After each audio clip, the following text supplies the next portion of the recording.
ಓಂ ನಮೋ ಭಗವತೆ ವಾಸುದೇವಾಯ. ನಿತ್ಯಭಕ್ತಿ ಕಾರ್ಯಕ್ರಮಕ್ಕೆ ಸುಸ್ವಾಗತವನ್ನು ಕೋರುತ್ತಾ, ನಮ್ಮೆಲ್ಲ ಕಷ್ಟಗಳಿಗೆ ನಾವು ಪದೇ ಪದೇ ಕಷ್ಟಪಡ್ತಾ ಇರ್ತೀವಿ. ಸೂಕ್ಷ್ಮವಾಗಿ ಒಂದು ತಂತ್ರಗಳು ಅಂತ ಕರಿತೀವಿ. ಆ ತಂತ್ರಗಳನ್ನು ಮಾಡ್ಕೊಂಡು ಹೋದಾಗ ನಮ್ಮ ಎಲ್ಲ ಕಷ್ಟಗಳಿಗೂ ಸಹ ಸೂಕ್ತ ಪರಿಹಾರ ಸಿಗುತ್ತೆ.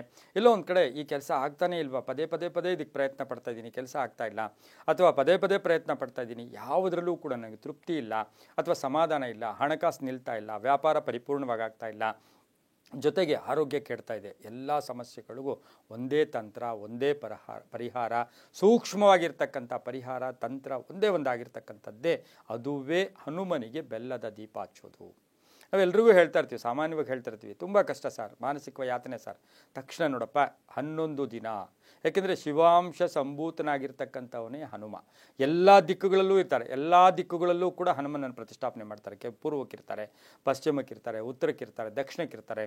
ಸಾಮಾನ್ಯವಾಗಿ ಹನುಮನಿಲ್ಲದ ಊರು ಉಂಟೆ ಅಂತಕ್ಕಂಥದ್ದು ಕೂಡ ದಾಸವರೇಣ್ಯರು ಅದ್ಭುತವಾಗಿ ಹೇಳಿದ್ದಾರೆ. ಹಾಗಾಗಿ ತಕ್ಷಣವೇ ಬಲ ಕೊಡ್ತಕ್ಕಂಥದ್ದು, ತಕ್ಷಣವೇ ಫಲ ಸಿಗ್ತಕ್ಕಂಥ ಒಂದು ಅದ್ಭುತವಾದ ತಂತ್ರ ಅಂದರೆ ಅದು ಹನುಮನಿಗೆ ಬೆಲ್ಲದಲ್ಲಿ ದೀಪದ ಹಚ್ಚತಕ್ಕಂಥ ಒಂದು ವೀಳ್ಯದೆಲೆ ತಗೊಳ್ಳೋದು. ಆ ವೀಳ್ಯದೆಲೆಯಲ್ಲಿ ಒಂದು ಬೆಲ್ಲದ ಅಚ್ಚನ್ನು ತಗೊಳ್ಳೋದು.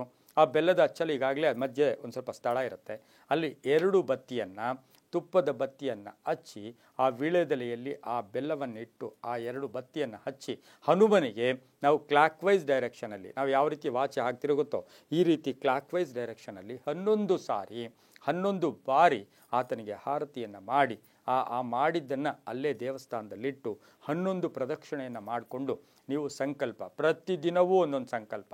ಇಂದಿನ ದಿನ ಆರೋಗ್ಯ, ಮುಂದಿನ ದಿನ ಇನ್ನೊಂದು, ಮತ್ತೊಂದು.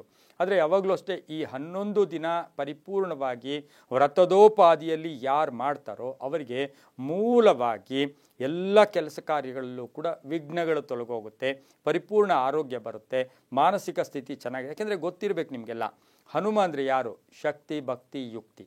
ಶಕ್ತಿ ಇದ್ದೇ ಇರಬೇಕು, ಶಕ್ತಿ ಬೇಕೇ ಬೇಕು, ಶಕ್ತಿ ಬೇಕು, ಭಕ್ತಿ ಬೇಕು, ಯುಕ್ತಿ ಬೇಕು.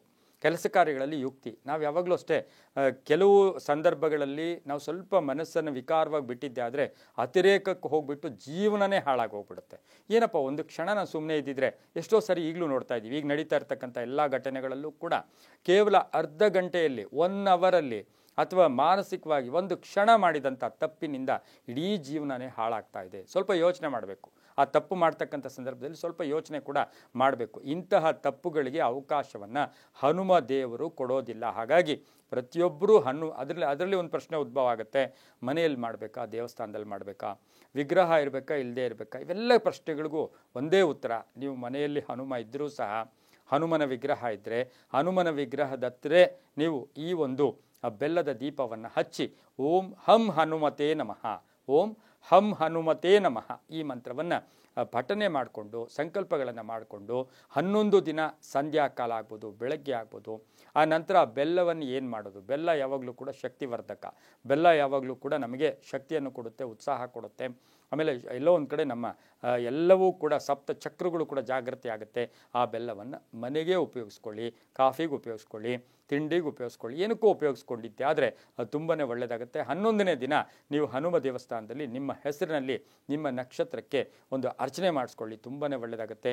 ಎಲ್ಲವೂ ನಂಬಿಕೆಯ ಆಧಾರದಲ್ಲಿರ್ತಕ್ಕಂಥದ್ದು. ಸರ್ವೇ ಜನ ಸುಖಿನೋ ಭವಂತು, ಸಮಸ್ತ ಸನ್ಮಂಗಳಾನಿ ಭವಂತು.